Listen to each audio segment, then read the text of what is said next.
Se habla de un nuevo paradigma que consiste en la llamada justicia abierta. ¿Pero qué significa esta justicia abierta? ¿Qué alcance tiene? ¿Cómo se debe de trabajar desde los propios órganos jurisdiccionales para encauzar la tarea de impartir justicia en este nuevo paradigma? Sobre todo esto vamos a estar platicando con la magistrada María Silva de la Sala Regional Ciudad de México del Tribunal Electoral del Poder Judicial de la Federación. Bienvenidas, bienvenidos y empezamos.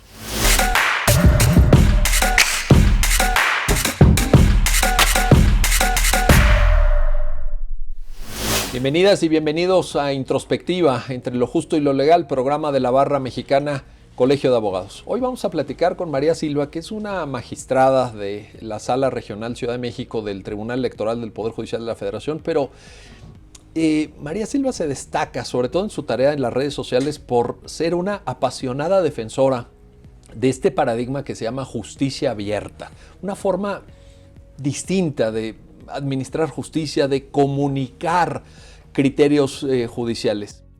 María G. Silva Rojas es licenciada en Derecho y tiene una maestría en Derecho Electoral. Forma parte de la BMA, de la International Association of Women Judges, de la Asociación de Magistradas Electorales de las Américas y de Mujeres Líderes de las Américas, y ha participado con la OEA en observación electoral. En 2016 fue designada magistrada de la Sala Regional Ciudad de México del TEPJF, la cual actualmente preside de manera interina. María, bienvenida a Introspectiva. Muchísimas gracias, Miguel, por la bienvenida, por tus palabras, sobre todo por la invitación, por tenerme en este espacio como barrista y como abogada. Muchísimas gracias. Eres muy gentil y te lo apreciamos mucho. Oye, pues para quienes nos ven, en primer lugar, cuando hablamos de justicia abierta, ¿de qué hablamos? Porque alguien podría decir, oye, pues, ¿que no es abierta la justicia de por sí? ¿O estamos con un enfoque más específico? Sí, definitivamente es un enfoque mucho más específico. La justicia abierta evoca a la política de gobierno abierto, que el gobierno abierto ya viene desde finales del siglo pasado, pero fue sobre todo el impulso que recibió con la presidencia de Barack Obama. Sí. Que lo primero que hizo fue emitir un comunicado en el que dijo, mi gobierno va a ser un gobierno abierto. ¿Qué es lo que implica una política de gobierno abierto? Es una política con tres bases fundamentales. Uno es la colaboración entre instituciones, otra es la transparencia que implica la rendición de cuentas forzosamente y otra es justamente la participación de la sociedad. No me gusta tanto hablar de participación ciudadana porque excluimos a todas las personas que no son ciudadanas. Correcto. Entonces yo prefiero hablar de participación social. Y sobre esa base, oficialmente, originalmente se fue realizando todo este movimiento de abrir el gobierno, inicialmente desde la rama del Poder Ejecutivo, desde la administración pública, pero poco a poco también hemos ido manejando eso desde los tribunales, desde la justicia, y a eso es a lo que hace alusión el término de justicia abierta. La verdad es que es algo muy complicado, sobre todo cuando hablamos de la participación social. Sí. Si nos remontamos y a lo mejor pensamos en el famosísimo juicio que acaba de haber de Amber Heard contra Johnny Depp, sí, podemos pensar en los jurados y entonces sí hay un poco más de participación social. O en meter cámaras en las salas de audiencia. Sí. Que también es un tema. Aunque creo que eso estaría un poco más relacionado con el tema de la transparencia, no tanto el de participación social. Tienes razón. Y aquí me refería yo a este tema porque creo que, o sea, una de las primeras preguntas cuando una persona no ha escuchado mucho hablar de este tema y le decimos participación social es, ¿y cómo carambas va a participar la sociedad en la impartición de justicia? Sí. Porque a final de cuentas, quienes decidimos los casos que llegan a los tribunales somos las personas juezas, las personas juzgadoras, no la sociedad. Entonces, y además en México que no hay jurado. Justo por eso. O sea, allá como que más o menos la gente podría decir, bueno, a lo mejor ahí está la participación, pero acá, con nuestro sistema judicial, ¿cómo se da esa participación social? Cuéntanos ese cómo. Porque para las personas que estamos pugnando por abrir la justicia, por abrir los tribunales, es justamente uno de los elementos más complicados, conseguir esa participación social. Creo yo por lo pronto que al menos uno de los ejercicios que hemos estado haciendo en el tribunal, en varias salas, no solamente en la Sala Ciudad de México, son los observatorios. Someter algunas de nuestras decisiones que consideramos importantes por su trascendencia, tal vez por la metodología, por alguna decisión a la que se haya llegado, someterla al escrutinio de la sociedad. Academia, personas involucradas con el grupo al cual se hizo alusión o se juzgó en el medio de impugnación, y escuchar retroactivamente sus comentarios y más bien pidiéndoles que hagan una crítica real. Pero a posteriori, dices. A posteriori. O sea, la sentencia se dicta y luego abramos la discusión. Luego abramos la discusión, sí. Bueno, pero a mí me ha impactado mucho en esos ejercicios que hacemos, al menos en la Sala Regional Ciudad de México, porque de verdad es muy impactante. A la semana siguiente de que tenemos esos observatorios, yo empiezo a ver los cambios en los proyectos que se circulan. Entonces, sí tienen una incidencia real en la impartición de justicia, porque escuchando esa crítica, hacemos cambios en la manera en la que estamos ¿Observas, juzgando. digamos, que hay una, por decirlo así, retroalimentación? Totalmente, porque justamente a raíz de esos observatorios empiezo a ver yo cómo nuestros secretarios y secretarias de estudio y cuenta empiezan a hacer cambios justamente derivados de esa crítica. Para esto se necesita mucha disposición, no solamente por parte de quienes juzgamos, sino también por parte de nuestro propio equipo de trabajo, que estén abiertas a esa crítica y a cambiar lo que están haciendo con base en los comentarios que nos hacen. Ese es, por ejemplo, uno de los ejercicios que veo yo más efectivos de justicia abierta en la sala, pero también hay algunas otras. Esta, por ejemplo, que es una cuestión que sucede en Colombia, o en algún otro país de Sudamérica, en el que dentro de los órganos de administración de los tribunales hay personas de la sociedad civil. Entonces, no es directamente en la impartición de justicia como tal, pero sí tienen voz y voto al momento de decidir, por ejemplo, los horarios de apertura de los tribunales, al momento de decidir muchas cosas que impactan, a final de cuentas, en el acceso a la justicia pero de la sociedad. ¿Estarías pensando, por ejemplo, en, no sé si sea la idea, pero en consejos de la judicatura? Que son órganos de administración. Es algo, ahí es en más o menos en ese tipo de órganos es donde en otros países se da la participación de la sociedad y la verdad es que creo que es un ejercicio muy bueno porque no solamente es escuchar la demanda de la sociedad en relación con eso, sino tenerles ahí votando en cosas que a final de cuentas incumben a la sociedad porque impacta directamente en el derecho de acceso a la justicia. Es que estaba pensando en el diseño institucional de nuestro Consejo, la Judicatura Federal, pues en el cual se podría dar, vaya. Necesitaría reformas, pero se podría dar sin problema. Pero tienes de los espacios disponibles, tienes nombramientos del Poder Ejecutivo que podrían nombrar a gente de la sociedad civil y del Senado también. Sí, ahorita como está, pero incluso tal vez podría pensarse en una reforma en que la sociedad civil tenga un asiento ahí.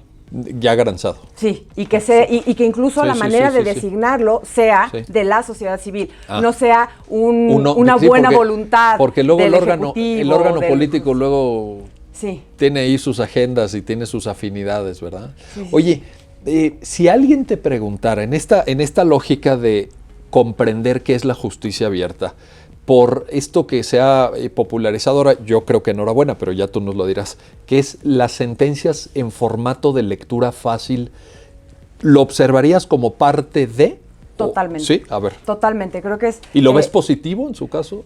Sí lo veo positivo, aunque creo que esos ejercicios de formato de lectura fácil o síntesis, resúmenes de las sentencias, se tienen que ver con cuidado. Ahorita, si quieres, llego allá al final, pero primero para responder la pregunta, yo creo que 100% forma parte de la política de justicia abierta, porque justamente uno de los ejes, de los elementos de la justicia abierta es la transparencia que lleva necesariamente a la rendición de cuentas. Entonces, los formatos de lectura fácil, síntesis de sentencias, resúmenes, etcétera, justamente lo que tratan de hacer es explicar en lenguaje normal, llano, como este que estamos teniendo ahorita, en vez de abogañol y latinajos, lo que resolvemos en las sentencias. De inicio, yo creo que incluso esto del abogañol y latinajos no deberían de existir en nuestras sentencias. Pero incluso a pesar de un esfuerzo que se hace por no utilizar ese lenguaje tan abigarrado en las sentencias, creo que sí hay a veces instituciones o cosas muy técnicas que vale la pena explicarle a las personas. ¿Esto por qué es importante? Porque a final de cuentas las personas que juzgamos emitimos una sentencia para resolver un conflicto que generalmente se da entre particulares. Es correcto. Y yo estoy convencida de que deberían de poder entender esas personas que acuden a un tribunal lo que estamos decidiendo respecto a su controversia, sin necesidad de necesitar un intérprete, abogade en medio que les diga, lo que dijo el juez aquí, la jueza fue esto. No, deberíamos de poder hacer ejercicio de comunicación de manera directa. Eso además, de alguna manera creo, saltaría un reto que creo que tenemos aquí en la abogacía. Yo sé que tú has escrito y hablado mucho al respecto en torno a, sabemos que nuestra profesión no es la cosa más regulada en este país. Correcto. Y entonces en algunos casos desgraciadamente se dan abusos por parte de quienes representan a las personas en juicio. El hecho que podamos comunicar de viva voz a la ciudadanía podría evitar alguna mala interpretación a modo por parte de personas litigantes. No, totalmente. Entonces, oye, pero a ver, María, viendo la realidad, yo te firmo cada palabra, ¿eh? Lo que acabas de decir te lo suscribo, sin excepción ninguna. Pero viendo la realidad estamos alejadísimos. Lee uno sentencias de la Suprema Corte, lee uno sentencias de la Sala Superior, de las salas regionales, de tribunales colegiados de circuito, plagadas de tecnicismos, con una extensión que un ciudadano común y corriente, a ver, no le avientes 150 páginas, un ciudadano está ocupado, tiene otras cosas que hacer, y que la jurisprudencia de la octava época dijo que no sé qué, y que el interés legítimo no se acreditó con suficiencia y por lo tanto se sobresee para efectos, pero se niega el amparo, pero no sé qué, a ver, ¿qué cosa? O la apelación en efecto devolutivo. ¿Qué diablos vas a ver un ciudadano que es la apelación en efecto devolutivo?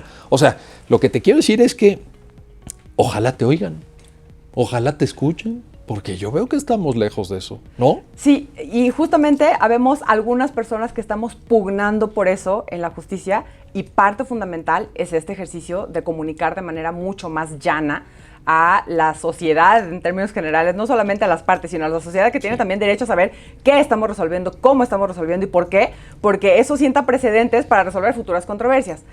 Creo que no somos muchas, desgraciadamente, las personas que dentro de la judicatura estamos haciendo este esfuerzo, pero ahí estamos y no vamos a parar. Y una parte fundamental también de la justicia abierta es que no solamente haya personas titulares de órganos jurisdiccionales que estemos convencidas de este ejercicio, sino también irlo permeando los propios equipos de trabajo, que se convenzan de esa bondad. Y yo por ejemplo te puedo contar de un caso, tengo un muy buen amigo que de hecho fue pues por quien me metí a estos temas de justicia abierta, con quien hablando recientemente me decía, es que ya me estoy cansando de ir tan contracorriente. Yo afortunadamente ahorita, lo puedo decir, he integrado plenos desde que me designaron magistrada con colegiados que me han apoyado en esto y que han sumado y que hemos ido como colegiado haciendo estos ejercicios, haciendo síntesis, comunicando, etcétera. Pero también, si eres un jueza unitario, pues no importa, es tu decisión y listo. Correcto. Pero ya que integras un colegiado, también existe ese reto adicional, porque ya no es una decisión propia. Al menos yo estoy convencida de que las sentencias que salen de la sala regional son del equipo de la sala regional. No son sentencias mías. Aunque yo sea la ponente, la sentencia es de 3 personas que le estamos firmando. Y entonces para eso se necesita la colaboración del colegiado y es mucho más difícil. Espero que poco a poco pues vayamos haciendo ruido, vayamos ampliando las ondas y esto se vaya impulsando más. Y para eso también es importante la participación de la sociedad, que es uno de los ejes de la justicia abierta, porque también a través de esa demanda, el otro día en un evento que tuvimos internacional de justicia abierta, el magistrado Reyes Rodríguez de la Sala Superior justamente decía, para la justicia abierta es igualmente importante la voluntad al interior de los órganos de justicia por hacer estos cambios, por implementar la justicia abierta, como la demanda. Claro. La demanda de fuera. Y justamente cuando se encuentran la demanda de la academia, de las personas litigantes, de las barras y asociaciones de abogados que estén pugnando por esto, se encuentra la demanda con una solución interna y voluntad por parte del órgano jurisdiccional, es cuando esto puede avanzar de manera mucho más rápida. Oye, pero uno de los temas que ahí están seguramente en este paradigma de justicia abierta es comunicar no solamente a través de las sentencias, porque puedes redactar sentencias en lenguaje llano, más breves, más asequibles a cualquier persona, etcétera. Pero ¿cuántas personas leen sentencias? También el alcance es reducido. Y te lo digo por esto.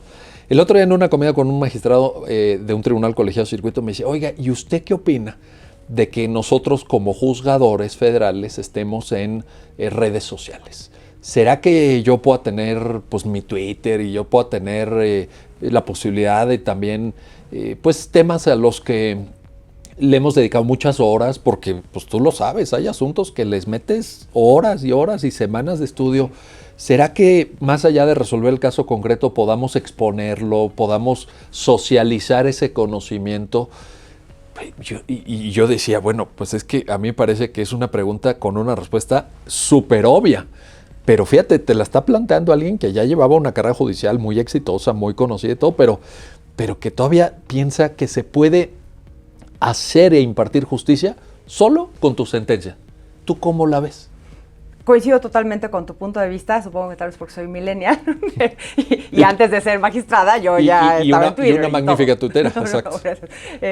Perdón, antes me voy a regresar un poquito porque dejé una pregunta sin responder en relación justamente con la síntesis, formatos fáciles.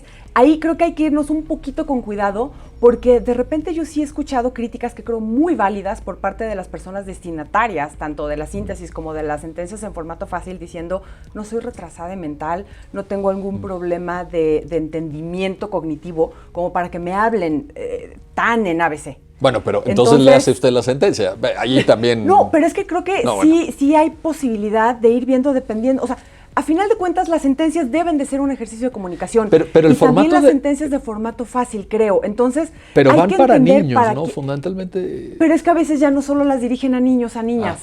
Y entonces ahí es donde está o sea, tienes que entender quién es tu audiencia para saber en qué lenguaje comunicarte de manera efectiva. Entonces, bueno, eso era por una pregunta que había dejado sin contestar antes. En relación con esto, yo estoy convencida de que sí, pero entiendo, y hay mucha reticencia, incluso pues, entre colegas, personas que imparten justicia, al uso de las redes sociales. Y, por ejemplo, una de las críticas que yo veo muy válida al uso de las redes sociales por parte de personas juzgadoras es, una cosa es que a través de las redes sociales se explique, se socializa, se difunda la resolución, y otra que te pongas a defender a capa y espada y contra todo. No. Pero es que, o sea, creo que sí es un ejercicio muy... No es un foro alternativo de debate, pero sí de... Sí, de difusión. De difusión, entonces, de socialización. Y entonces, a pesar de que creo que la respuesta es muy obvia, sí es muy compleja. Y creo que la clave es, hay que tener prudencia. Y la prudencia es una virtud esencial para cualquier persona juzgadora. A ver, pero yo, por ejemplo, si tú me dices, oye... le dices a tus seguidores en Twitter, en Facebook, o sea, oye, la próxima semana tenemos agendado un asunto que es de la mayor relevancia porque va a resolver A, B y C. Oye, pues eso, bueno, hasta para quienes hacen periodismo, que a su vez te lo repliquen en los medios, que tenga seguimiento de opinión pública y publicada, pues... Sí. Y no se trata de que, no, entonces yo tengo la razón absoluta y cualquiera que me critique, hasta terminamos ahí peleando. No. Sí, claro. Pero sí... Y esos ejercicios creo que son muy necesarios. Sí. Sobre todo yo porque, al menos, digo, saben, yo trabajo en el Tribunal Electoral del Poder Judicial de la Federación, y me ha pasado que incluso platicando con personas que estoy conociendo, se enteran que, bueno, y entonces, ¿a qué te dedicas? Como, ¿qué haces exactamente en el tribunal? Y después de explicarles que resolvemos X tipo de controversias, ok, y entonces en el INE, Ajá. no. En el INE. Te acabo de decir que parte de lo que yo reviso son los actos del INE, no somos la misma institución. Sí. Entonces, sí somos...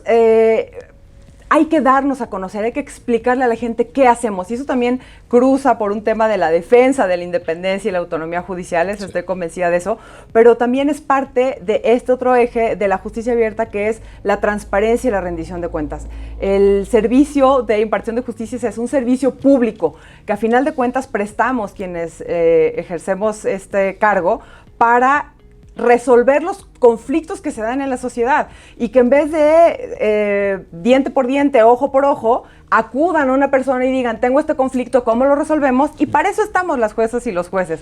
Entonces creo que es fundamental darnos a conocer, explicarle a la sociedad qué hacemos, y eso cruza, como dices muy bien, no solamente por la difusión de las sentencias, sino a veces tenemos algunos otros ejercicios que se han ido realizando por parte de distintos órganos, las infografías, ir diciendo qué asuntos vamos a resolver, cómo se resolvieron los asuntos, los boletines de prensa, todo eso en un afán de ir transparentando y haciendo, ahora sí que, digo, perdón que la obviedad, pero es que iniciabas tú esta plática preguntándome ¿qué no? ¿La justicia es abierta? Desgraciadamente no lo era. Todavía creo que en términos porcentuales tal vez no es abierta todavía la justicia. Las sentencias, para consultar una sentencia, dependiendo del órgano jurisdiccional, y eso que ya hay una ley que obliga a que se publiquen, es muy complicado poderlas encontrar. Entonces creo que sí es fundamental ese ejercicio. Ahora, suponiendo, yo sé que nos falta mucho camino y lo acabas de describir perfectamente, pero suponiendo que ya logremos todo esto que tú dices, a ver, los boletines de prensa, la síntesis, las sentencias en formato de lectura, okay, palomita, check, perfecto. Ahora te propongo una reflexión ulterior, María, que es en ese sentido. ¿Para qué? ¿Para qué? Un ciudadano dice, oye, la Corte acaba de resolver tal cosa, el Tribunal Electoral dijo tal otra, etcétera. ¿Para qué le sirve eso? ¿Cómo verías el final del trayecto? Supongo que ya te lo has imaginado. ¿Cómo sería? Para mí el para qué es justamente parte de esta explicación y, digamos, democratización de la justicia, de lograr hacer partícipe a la sociedad de algo que le incumbe. Creo que uno de los principales mitos o errores en relación con la impartición de la justicia es, pues a mí qué me importa lo que resolvieron en ese juicio si yo ni era parte y tal vez era un divorcio. Te puede importar porque a lo mejor en 5 años, en 10 años vas a estar tú en ese supuesto. Correcto. Y por eso es importante que sepas cómo se resolvió, con qué fundamentos, con qué razones, porque eso que se aplicó en ese caso que no te importaba para nada, tal vez es tu futuro. Entonces, por eso creo yo que es muy importante el hacer partícipe a la sociedad y lograrles explicar la importancia de lo que estamos resolviendo.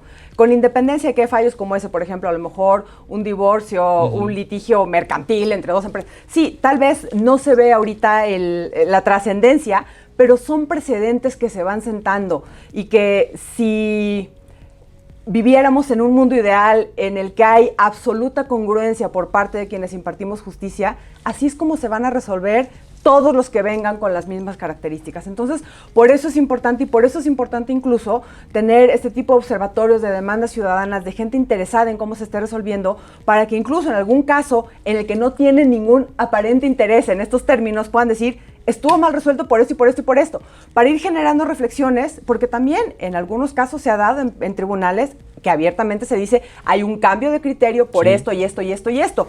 Y ese cambio de criterio a veces puede ir dado justamente por este diálogo que se haga y una demanda muy bien planteada, evidentemente. Eso ayuda. Entonces, yo creo que ese es como el objetivo y el por qué es importante ir haciendo esto, pero para eso sí tenemos justamente que ir explicándole a la sociedad la importancia, con independencia de que hay otros juicios, medios de impugnación, en los que sí hay un impacto de entrada para toda la sociedad. Oye, pero el ejemplo que ponías es muy bueno, porque temas de derecho de familia, mencionabas el tema del divorcio, ¿no? Eso yo he visto que sí genera un interés impresionante. Otros a lo mejor no. Por ejemplo, en tu área, el derecho electoral tiene un cierto público, digamos, un público...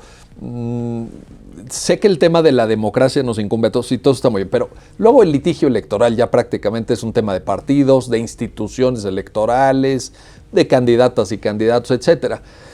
Pero derecho de familia, yo he visto que tiene, déjame ponerlo así, un alto rating que sí identifica, porque es lo que tú decías, la gente probablemente vea en el tema de derecho de familia algo que le puede pasar, o que ya le pasó, o que le sucedió a alguien cercano, etcétera. ¿Cómo abrir las demás ramas? Yo, por ejemplo, de repente en el tema del amparo, por ejemplo, magistrados federales, jueces de distrito, juezas de distrito, magistradas que dicen, ¿cómo hago para comunicar? ¿Qué tengo que hacer? ¿Tengo que convocar una conferencia de prensa? ¿Tengo que pedir a Comunicación Social que emitan un boletín? ¿Mando al Consejo de la Judicatura Federal la sentencia, pues porque luego nos piden que mandemos criterios destacados? ¿Qué le contestarías como experta en justicia abierta? Ahí el punto creo es en saber encontrar la nuez de lo que se tiene que comunicar.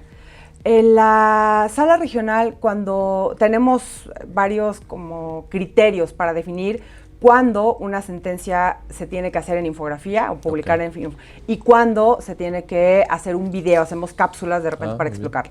La diferencia es, infografía es cuando es un criterio relevante, justamente porque es un precedente y entonces ahí queda la infografía, y los videos los hacemos cuando es algo de importancia social. A veces convergen y una misma sentencia tiene el impacto en los dos. Y cuando estamos haciendo la infografía, como justamente nuestro objetivo es ese, comunicar el criterio trascendente que estamos sentando en la sala, lo que hacemos es tratar de poner la generalidad. Ya no ponemos, es que vino esta empresa refresquera y entonces y demandó... No, es, ¿qué es el criterio relevante? ¿Por qué dices que esto va para infografía? Porque la jueza, el juez decidió que la licencia no podía ser válida por más de 10 años. Ese es el criterio relevante. Sí. Entonces, si quitas toda la paja y logras enfocarte en descubrir cuál es la nuez de ese criterio trascendente, que obviamente eso le puede impactar a muchas más empresas, y que es lo que ya les lo tienes. Interesa, es lo que y eso a lo mejor ya logra que se difunda mucho más fácil. Oye, María, la institucionalidad de la impartición de justicia en México pues se expresa en un Poder Judicial Federal con todos los elementos que ya conocemos de tribunales colegiados de apelación ahora con la reforma del año pasado, ustedes en la jurisdicción electoral, la Suprema Corte que también tiene otra lógica, etcétera. Pero luego están las entidades federativas. Y yo veo ahí, María, pues tú misma decías, sí, hay criterios, la Ley General de Transparencia dice todas las sentencias tienen que estar en línea, la propia Suprema Corte lo ha dicho, hay una sentencia de la primera sala obligando a todos los poderes judiciales a subir todas las sentencias, pero el tema geográfico, el tema de la asincronía institucional a nivel local, ¿cómo lo percibes? Ahí creo que tenemos dos retos fundamentales, hablando de la jurisdicción local. Uno, sí es, no puedo decirlo, la voluntad o falta de voluntad de la judicatura local. Todavía no han querido, para decirlo rápido, sí. Sí, y muchas veces, creo que también en gran parte dentro de esos órganos jurisdiccionales es donde hay mucha más presión política. Entonces, va de la mano hay la menos voluntad independencia. Sí, justamente. Y eso que hablas tú de la independencia, que está relacionado con la falta de voluntad, justamente por presión que se vive al interior de los órganos jurisdiccionales locales, creo que está muy relacionado el canal comunicante, tanto la independencia como la autonomía, con el otro reto que te iba a decir yo. Falta de presupuesto. Falta de recursos. O sea, no se puede por arte de magia decir, voy a publicar todas mis sentencias porque ahorita quiero publicarlas. Tienes que tener un buen servidor, que te cuesta mucho dinero, tienes que tener buen internet dentro de las instalaciones, tienes que también ir desarrollando los mecanismos, herramientas necesarias para la clasificación de datos, tienes que tener todo eso almacenado con el paso del tiempo, con todo el recurso que eso va a implicar, tienes que desarrollar un buen sitio de internet con buscadores fáciles, tienes que ir clasificando, metiendo las palabras claves en cada una de las sentencias, en todo caso, para generar... Todo eso cuesta. Sí. Y desgraciadamente hemos visto que, pues bueno, los tribunales locales dentro de otras instituciones han sido de las que han sufrido ataques institucionales justamente en esa parte, desde hace muchos años, ni siquiera es algo como reciente, y eso pega directamente en la otra parte de la voluntad política y también trasciende a, en algunos casos, la imposibilidad de poder, o sea, por más que exista en la ley, por más que haya sentencias, e incluso a veces por más que haya voluntad de las personas juzgadoras, a veces se topan con impedimentos fácticos para cumplirlo. Pero al final del día, lo que nos estás diciendo, María, es que hay que invertir en justicia. Ese es y ese no es un tema nuevo. O sea, llevamos hablando de eso, pero ¿cómo puede...? Porque también van pasando los años, digo, tú estás muy joven todavía, pero yo ya, que llevo en esto ya un ratito, dice uno, oye, ya pasaron 20, 30 años, echábamos rollos de hay que construir justicia, hay que invertir en justicia, hay que fortalecer a las instituciones hace 30 años, seguimos igual, o sea, dice uno... Desde mi personal punto de vista, creo que parte de esto es, este discurso es cierto, desde hace muchos años está. Pero creo que dejando a salvo un par de ejercicios que se han hecho, sobre todo desde la Corte, ha habido muy pocos diagnósticos al interior de los propios tribunales. Lo que necesitas, si realmente lo que quieres traducir todo ese bla, bla, bla en acciones, es empezar por un diagnóstico, que también te va a costar dinero. Bueno, pero es el punto de partida, justo, ¿no? Y eso no se ha hecho. Ni siquiera Entonces, en muchos órganos justamente estamos impulsando esto, digamos que pues como un poco al ahí se va, mi lógica me dice, yo siento que va por acá. Por ejemplo, en las salas regionales del tribunal no tenemos un órgano administrativo, todo depende de la comisión de administración de la sala superior. En la sala superior, en la comisión de administración, no hay voz de las salas regionales. todo se decide desde la sala superior. Entonces, los ejercicios que hemos ido haciendo en las salas regionales son ejercicios justamente con lo que podemos hacer acá, con lo que tenemos. Y yo no dudaría que igual que yo hay varias personas que han puesto de su bolsillo justamente para ir haciendo estos ejercicios. Entonces, creo que gran parte del por qué desde hace tanto se habla y no hemos conseguido nada es eso. Hay que no solamente invertir, sino invertir con estrategia. Y empezando desde un buen diagnóstico, que te diga qué puntos torales son los que tienes que tocar y cómo. Pues ahí está el reto, ahí está el desafío. María Silva, gracias por esta conversación y gracias a usted que hace posible el programa Introspectiva de la Barra Mexicana Colegio de Abogados. Hasta pronto.